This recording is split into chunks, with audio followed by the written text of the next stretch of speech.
Good morning, and welcome to Redeemer Lutheran Church in Columbia, South Carolina, where we're part of the ELCA. I'm Pastor Gary Lodeholt. When you come to worship, there is a lot of meaning that you might take for granted or even have never noticed. I think this might be particularly true when we come week after week and we get used to the things in our worship spaces, and we tend not to notice them like we might if it were the first time we saw them. In addition, many church leaders don't do much in the way of teaching us about these things and what they mean. Our attempt this week is to change some of that as we look at some of the words we use in church for things that we just don't use very often elsewhere. Our first word for today is stole, and that's the colored drape that a pastor wears on his or her shoulders. We clergy give a lot of meaning to the stole. It's a mark of ordination. You wear it only after you have been ordained into God's service. Lay people do not wear stoles like this. Only ordained clergy do. What many may not realize is that the shape of a stole, if you were to stretch it out, is meant to resemble an oxen yoke. It serves as a symbol of the yoke of Christ mentioned in Matthew 11. Come to me, all you who are weary and are carrying heavy burdens, and I will give you rest.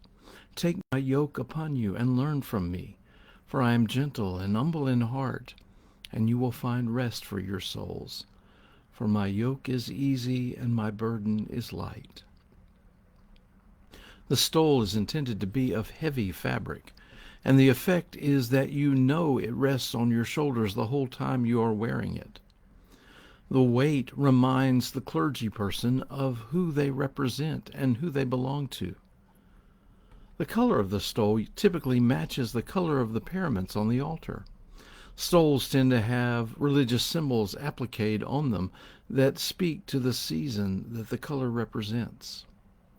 For example, a white Christmas stole might show symbols of a manger, or a purple Lenten stole might have a crown of thorns or nails. On occasion, someone might wear what is called an all-season stole that has all the colors of the church year in it, and they can wear that on any Sunday. Now let's turn to one of the altar linens, but not one that most of you see. Yesterday we talked about the fair linen, which is the long cloth on top of the altar that symbolizes the burial shroud of Jesus. However, when the Holy Communion is celebrated, there is another, smaller, square cloth that rests on top of the fair linen called the corporal. In practical terms, this corporal helps keep the fair linen clean and fair, if you will, because the purpose of the corporal is to be the place for the bread and wine, where they are located. In that way, it is something like a tablecloth for the meal.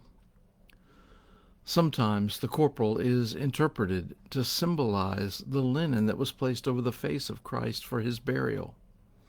This linen is one of the most ancient altar linens used for worship, and usually there is a cross embroidered in the center.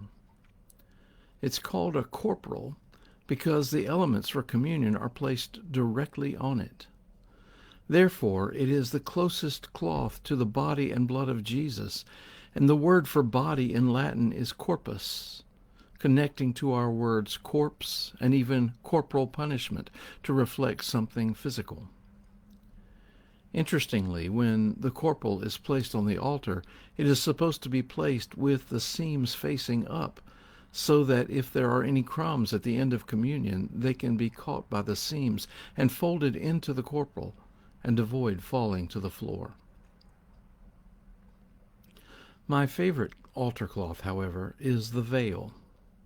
In my congregation, on the altar, the communion elements are covered by a veil until the time for communion. This covering is called the veil, and it connects to that veil in the temple that was torn in two when Christ was crucified and died. Before that, however, the veil hung in the temple and covered the Holy of Holies, the very place of God in their midst. Perhaps you already see the connection. In our sanctuary, the veil we use covers the presence of Christ in that bread and wine in our midst.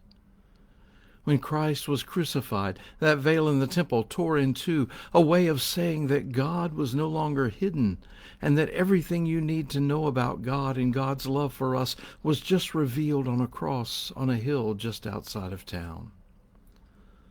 So, one of my favorite moments in worship is when I lift that veil to reveal Christ in all of God's love, no longer hidden, but right there in our midst. Christ is unveiled, so to speak, and with the communion revealed, so is God's love. You may never have known the depth of all the things these three worship furnishings mean, but I hope you will notice them now. They are powerful witnesses of God's love.